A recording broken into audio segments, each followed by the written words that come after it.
Olá pessoal, tudo bem? Meu nome é Gabriel Bini, sou fundador do Estúdio Granve Medicina e hoje nós vamos revisar e resolver uma questão que caiu no vestibular da UniOeste 2023. Foi bem recente, no último vestibular, no último final de semana. Beleza, uma questão de um pouquinho mais difícil, mas a gente vai revisar toda a embriologia. Fiquem tranquilos. Não é o nascimento, casamento ou morte, mas a gastrulação que é verdadeiramente o momento mais importante da sua vida. Essa afirmação do embriologista inglês Lewis Wolpert serve para enfatizar a importância da gastrulação para o desenvolvimento embrionário. Na verdade, concordando e complementando o que o Sr. Lewis Wolpert fala, a embriologia em si é o momento mais importante da vida, porque é na embriologia que a gente vai ter o surgimento da maior parte das estruturas. Bom, se é tão importante, vamos revisar. Então, a embriologia ela começa com a fertilização, em que o espermatozoide se encontra com o óvulo e dá origem ao zigoto. O zigoto, uma célula diploide formada por uma única célula. E essa célula ela vai sofrer mitose, que são sucessivas divisões. Mais divisões, 2, 4, 8, 16, 32 células formando a mórula. A mórula que ela é formada por várias células que sofreram um processo de mitose. Essa mórula, por meio da entrada de líquidos do endométrio, vai formar uma estrutura, que é a blástula. Essa blástula ela tem uma cavidade blastocística e ao redor ela tem um trofoblasto, que faz a formação dessa blástula, forma essa parede mais externa, e a parede mais interna é o embrioblasto. Com o passar do tempo e o desenvolvimento, a gente vai ter o trofoblasto, que é essa camada mais externa, dando origem a duas estruturas. O sincício trofoblasto, que ele vai entrar aqui no endométrio e vai permitir o começo da implantação do zigoto no endométrio, e o citotrofoblasto. O citotrofoblasto que ele vai estar nessa região aqui, mais externa, onde antes formava o trofoblasto.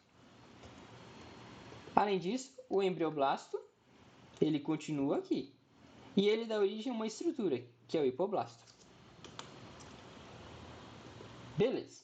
A gente já viu que o trofoblasto ele dá origem ao citotrofoblasto e ao sincício trofoblasto. E o embrioblasto dá origem ao hipoblasto. Só que, além do hipoblasto, o embrioblasto ele dá origem à cavidade amniótica e ao âmnio, aqui nessa região, por meio de um espaço que se forma no embrioblasto. Além disso, o embrioblasto, como a gente já disse, ele dá origem ao hipoblasto. E o embrioblasto também forma o epiblasto. Se a gente formou esse embrioblasto com o hipoblasto, a gente chama de disco bilaminar, porque a gente tem duas camadas formando um disco bilaminar. Isso aqui é uma visão. Se a gente muda a visão desse embrião, a gente encontra definitivamente esse disco, que é formado pelo epiblasto e pelo hipoblasto, e dando origem ao disco bilaminar. Tá, disco bilaminar formado, agora esse disco vai se desenvolvendo. Vai se desenvolvendo, até que ele forma uma estrutura. Essa estrutura formada é a linha primitiva. Por quê? Porque o disco bilaminar ele foi crescendo tanto que abriu um buraco aqui no meio. Esse buraco foi resultado da proliferação das células do mesoderma, de uma nova camada, mesoderma. E como foi mais para cima, por meio do crescimento, formou a linha primitiva. Beleza. Como eu já disse, aqui seria o epiblasto, aqui o hipoblasto e aqui o mesoderma. Só que essas estruturas, elas passam a ter um outro nome. O epiblasto passa a ter o nome de ectoderma. E o hipoblasto passa a ter o nome de endoderma. E eu acho que vocês já conseguem lembrar. O que é o mesoderme, ectoderme e endoderme? Disco trilaminar. O disco trilaminar, que é muito característico da etapa de gastrulação. A gastrulação, que vai ser muito utilizada na questão, ela é a especialização das camadas, em que a gente tem uma ectoderma, uma mesoderma e uma endoderma. Nos indivíduos diblásticos, como os quinidários, não tem a formação da mesoderma, só tem a formação da ectoderma e da endoderma. Mas já nos triblásticos, como os seres humanos, tem a formação da ectoderma, da mesoderma e da endoderma. E esses folhetos embrionários vão ser muito importantes para a formação de estruturas. Por exemplo, o endoderma, que é esse daqui em amarelo, ele dá origem ao sistema respiratório, ao sistema digestório e à bexiga. O mesoderma, aqui em vermelhinho, ele dá origem ao sistema conjuntivo, tecido sanguíneo, tecido muscular, sistema esquelético, sistema urinário e genital. E o ectoderma, esse em azul, ele dá origem à epiderme, ao sistema nervoso, às glândulas sebáceas e sudoríparas, à boca e à faringe. Agora, quanto à linha primitiva, que eu tinha abordado. A linha primitiva que ela surgiu a partir do crescimento, da proliferação do disco bilaminar. O disco bilaminar, que cresceu muito, foi para cima formando a linha primitiva e abriu um espaço para o mesoderme.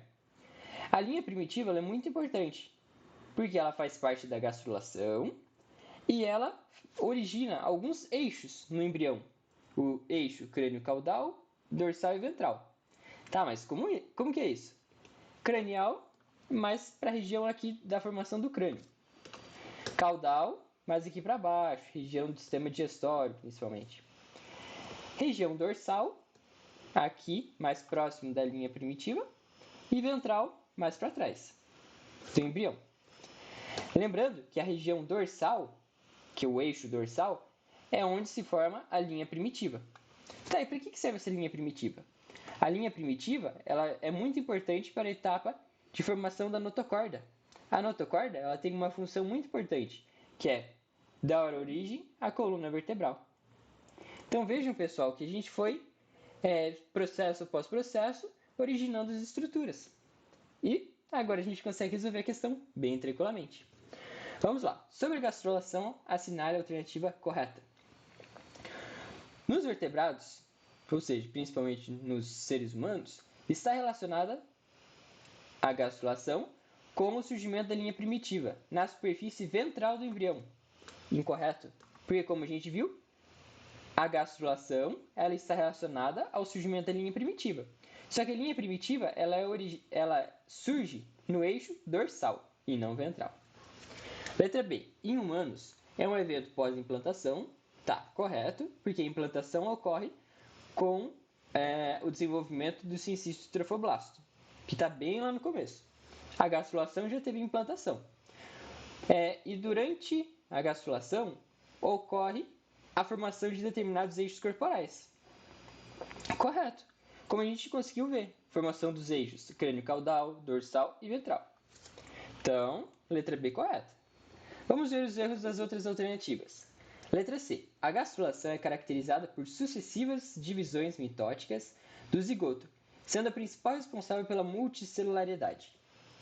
Incorreto. Por quê? Porque a etapa que tem múltiplas divisões mitóticas é a mórula, como a gente conseguiu ver aqui. A formação da mórula ela ocorre a partir de sucessivas divisões, sucessivas mitoses, originando 2, 4, 8, 16, 32 células, determinando a multicelularidade. Então, o que está errado é falar que a gastrulação segue essa afirmação. Incorreto, porque essa afirmação das sucessivas mitoses está relacionada à mórula. Letra D. Nos amniotas, a gastrulação ela está relacionada com a formação do disco germinativo bilaminar? Incorreto. Por quê? Porque a gastrulação nos seres humanos ela está relacionada com a formação do disco germinativo trilaminar. já que a gente é triblástico. A gente tem ectoderma, mesoderma e endoderma. Então, o que está errado é a palavra bilaminar. Sendo correto, disco germinativo trilaminar. Letra E. Nos animais diblásticos está relacionada a gastrulação com a formação da ectoderme e mesoderme? Incorreto, porque nos animais diblásticos a gente consegue ver que tem a formação do ectoderma e do endoderma, e não da mesoderme. Então é isso, pessoal. Conseguimos resolver a questão de maneira bem tranquila, não acharam? Revisamos a maior parte da embriologia e uma questão um pouquinho mais difícil. Qualquer dúvida, deixe nos comentários e deixem um like. Obrigado!